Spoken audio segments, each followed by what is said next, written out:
భూమా మౌనిక గారు మంచు మనోజ్ గారిని పెళ్లి చేసుకోవాలన్నప్పుడు తన నిర్ణయము మీకు వచ్చి చెప్పిందా, తన వ్యక్తిగతంగానే నిర్ణయం తీసుకుందా? మౌనిక మనోజ్ని పెళ్లి చేసుకోవడం విషయంలో ఎప్పుడైతే వాళ్ళు నిర్ణయం తీసుకున్నారో కాదనడానికి మాకే రైట్ లేదు. స్టార్టింగ్ లో మంచు మోహన్ బాబు గారికి ఇది నచ్చలేదు అనేది ఒక వాదన. పెద్ద మనిషిగా ఆయన కొన్ని ఆలోచనలు, కొన్ని పద్ధతులు, కొన్ని డౌట్లు, కొన్ని డెఫినెట్ గా ఉంటాయి. పెళ్లి కార్యక్రమాలు జరిగే టైంలో మోహన్ బాబు గారి యొక్క విషయం కానీ వాళ్ళ ఫ్యామిలీ సపోర్ట్ కానీ ఏ రకంగా ఉండింది? అంత ఇష్టంగానే జరిగిపోయిందా, కొంత ఇది ఉండిందా? ఇష్టం ప్రకారంగానే అందరిని ఒప్పించుకొని చేసుకోవాలనే వాళ్ళు కూడా అనుకున్నారు.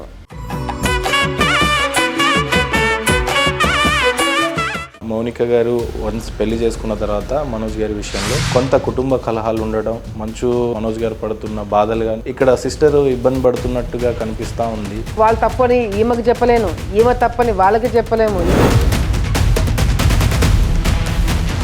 వీళ్ళ మధ్యన డిస్టర్బెన్స్ క్రియేట్ చేసిన వాళ్ళ వల్ల ఈ డిస్టర్బెన్స్ పెద్దగా అయిందే తప్ప. ప్రజా ప్రతినిధిగా మీరు ఉన్నప్పుడు మీరే ఎంతో మంది పంచాయతీలు తీరుస్తూ ఉంటారు. అలాంటిది చెల్లెలకి స్వతహాగా అలా జరుగుతున్నప్పుడు, మంచు మనోజ్ గారికి ఆస్తి పంపకాల విషయంలో ఇబ్బందులు వస్తున్నప్పుడు, లేదా ఆ విషయంలో అయితే సిస్టర్ కొద్దిగా ఇబ్బంది పడే విషయాలు ఎక్కువగానే ఉంటాయి. ఏ రకంగా చూస్తారు? ఇందులో జనరల్గా ఫ్యామిలీ మ్యాటర్స్లో ఏం జరుగుతుందంటే, ఎప్పుడు డైరెక్ట్గా అడగలేదా మోహన్ బాబు గారిని బాధ్యతగా ఫోన్ చేసి ఏంటి మీకున్న సమస్య ఏంటి, అసలుగా వీళ్ళకున్న ప్రశాంతత లేని అదే చెప్తున్నా, అది తెలుసు కాబట్టే చెప్తున్నా. మోహన్ బాబు గారికి, మనోజ్ గారికి, మౌనికకి వీళ్ళ మధ్య ఉండేదానికన్నా ఒకరోజు కాదు బెయిల్ ఈరోజు సాయంత్రానికి వచ్చేస్తుంది, 2 రోజుల్లో వచ్చేస్తుందేమో. బాబు గారి కంటే జ్యుడిషియరీ కానీ లేదా ఆయన తప్పు చేయడానికి ఒక నమ్మకం చాలా ప్రధానంగా కనిపించింది. 52 రోజులు చేయని తప్పుకి ఆ వయసులో జరిగినవి బయటికి వచ్చింటే మాత్రము కార్యకర్తలు ఎవ్వరు కూడా ఇళ్లలో కూర్చున్న వాళ్ళు కాదు. ఆ గోడలను బద్దలు కొట్టైనా సరే సార్ని బయటికి తెచ్చుకోవాలన్నంత ఆవేశం అందరికీ ఉండింది. కన్న తండ్రిని నువ్వు లోపల పెట్టి కొడుకుని పోనీయకుండా చేసినావు. లోకేష్ అన్న గారి తల్లిని, భార్యని రోడ్డు మీదకి తీసుకొచ్చి నిలబెట్టించినావు. మరి నిన్నేమనాలా? లోకేష్ అని పవన్ కళ్యాణ్ గారిని ఏదో ఒకటి చేసి వాళ్ళని అహోబిలంకి తీసుకురావడానికి ప్రయత్నం చేస్తారు.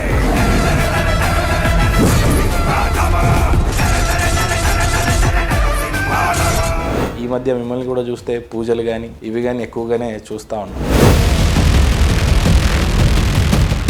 అహోబిలం డెవలప్ చేసే విషయంలో మీరు కానీ పవన్ కళ్యాణ్ గారి యొక్క ధోరణి ఏ రకంగా ఉందంటే, ఫిబ్రవరి 21 నుంచి బ్రహ్మోత్సవాలు స్టార్ట్. సో ఏదో ఒకటి చేసి వాళ్ళిద్దరిని తీసుకురావడానికి ప్రయత్నం చేస్తారు. సనాతన ధర్మాన్ని యాజ్ ఎమ్మెల్యేగా ఏ పాయింట్ ఆఫ్ వ్యూలో మీరు చూస్తారంటే? జస్ట్ బికాస్ నేను సెక్యులరిజం ఉన్నాను కాబట్టి నేను దేవుణ్ణి నమ్మననే దానికి లేదు. ఈ మధ్య పవన్ కళ్యాణ్ గారు సనాతన ధర్మం మీద బహుశా ఏ మంత్రి, ఏ డిప్యూటీ చీఫ్ మినిస్టర్ కూడా అంత గట్టిగా స్పందించినట్టయితే చూడలేదు. I am an unapologetic Sanatani Hindu. I am an unapologetic Sanatani Hindu. Especially Kondagattu Anjana స్వామికి 20 కోట్లు అనుకుంటా ఐ థింక్ ఆయన కేటాయించి.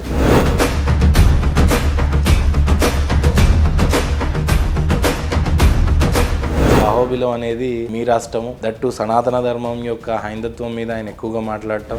Rahul Gandhi says Ayodhya ceremony when he compares to it as a Nachigan Sabha, and you want the votes of all the Sanatani Hindus to get into the power, to be a political leader, to be in the opposition. అమ్మనాన్నలు లేని లోటు కావచ్చు, లేదా కార్యకర్తలు తీర్చే లోటు, ఏ రకంగా ఉంది ఈ మధ్యలో బ్యాలెన్స్? నా తల్లిదండ్రులని లేదు అనే ఆలోచన నాకు రాకుండా నా కార్యకర్తలు చూసుకుంటున్నారు. కల్లో కూడా నేను కాంప్రమైజ్ కానని తెలుసుకున్న వాళ్ళు పక్కకి వెళ్ళిపోతారు, నా దగ్గరికి రాదు. ఇంటి సైగలతో శాసించినటువంటి భూమా ఫ్యామిలీ యాక్చువల్లీ వాళ్ళు ఏమన్నా అనుకున్న ఆశయాలు వదిలేసిపోయిన ఏమన్నా ఉన్నాయా బాధ్యతలు మీ మీద? ఈ రోడ్ వైడింగ్ అవసరము. భూమా నాగిరెడ్డి పేరు ప్రజలు తలుచుకుంటుంటారు, తరతరాలు తలుచుకుంటారు. నాకు ఆశీర్వదించినారు, ఎక్కడ జరగండదు. చంద్రబాబు నాయుడు గారి కానీ, లోకేష్ గారికి కానీ, అలాగే పవన్ కళ్యాణ్ గారికి వాళ్ళకి ఏ రకమైనటువంటి ప్రేమలు ఉన్నాయి, ఏ రకమైన స్థానాలు ఉన్నాయి ఈ నంద్యాల అయినా ఆలగడ్డ అని అంటే? మా నాన్న కాంగ్రెస్కి ఎటువంటి పరిస్థితుల్లో రాజశేఖర రెడ్డి గారు పిలిచినా పోలేదు, కిరణ్ కుమార్ రెడ్డి గారు పిలిచినా పోలేదు. ఒకే కుటుంబంలో ముగ్గురు వ్యక్తులకి పదవులు ఇచ్చి చంద్రబాబు నాయుడు గారు మాకు అంత గౌరవం ఇచ్చినారు. వ్యక్తిగతంగా ఇంట్లో పెద్దవారు మీరే కాబట్టి తమ్ముడు చాలా చిన్నవాడు అన్నారు. తర్వాత సిస్టర్ వచ్చేసి మౌనిక గారు. మీ రిలేషన్స్ ఏ రకంగా ఉన్నాయి అని? మా సిస్టర్కి కానీ నా బ్రదర్కి కానీ నన్ను నమ్ముకున్న వాళ్ళకి కానీ ఉండకూడదని వెళ్ళిపోయిన వాళ్ళ వెంట అయితే నేను పడను. నన్ను బ్లాక్మెయిల్ చేసి నన్ను లొంగించుకోవాలనుకున్న వాళ్ళ దగ్గరికి నేను వెళ్ళను. బాబు గారికి అయితే మీరు పిల్లలు లాంటి వాళ్ళే. ఎలా ట్రీట్ చేస్తూ ఉంటారు మీరు కనిపించినప్పుడు? లేదా కాస్త హెడేక్ అని చూసుకుంటాడా? ఫైల్స్ ఎక్కువగా, కోరికలు ఎక్కువగా అడుగుతా ఉంటాడు. ఆవేశం తగ్గించుకొని అంటుంటాడు పాపం ఆయన. సార్ ఏం చేయాలి సార్, పరిస్థితులు అట్లా ఉన్నాయంటే అవునమ్మా కరెక్ట్, ఆవేశం నువ్వు మీ అమ్మలాగా ఉండాలో మీ నాన్నలాగా ఎక్కువ ఉంటున్నావు అని చెప్పి సరదాగా అంటుంటారు. లొకేషన్ నన్ను అసెంబ్లీ రౌడీ అని చెప్పి నన్ను పిలుస్తుంటాడు ఆయన. చంద్రబాబు నాయుడు గారిని అరెస్ట్ చేసిన పోలీసులు ఖాళీగా కూర్చోకూడదు, కాలర్ ఎగరేసుకొని కూర్చోకూడదు అని చెప్పి ఆమెను నిరాదీశ కూర్చొని 3 రోజులు నిద్ర లేకుండా చేసిన వాళ్ళు. 1 రోజు 2 రోజులు 5 రోజులు 10 రోజులు 50 రోజుల వరకు బెయిల్ రాకపోతే బండ్ల గణేష్ గారు అనుకున్నటువంటి విషయం, అయ్యా ఒకవేళ బాబు గారు బయటికి వస్తే నా ఇంటి గడప నుండి మీ గడప వరకు వస్తానని ప్రారంభించిన పాదయాత్ర ఏ రకంగా మద్దతు ఉంటుంది మీ తరఫున? బాధాకరమైన విషయం ఏంటంటే మా జిల్లాలో మా కళ్ళ ముందర జరగడము,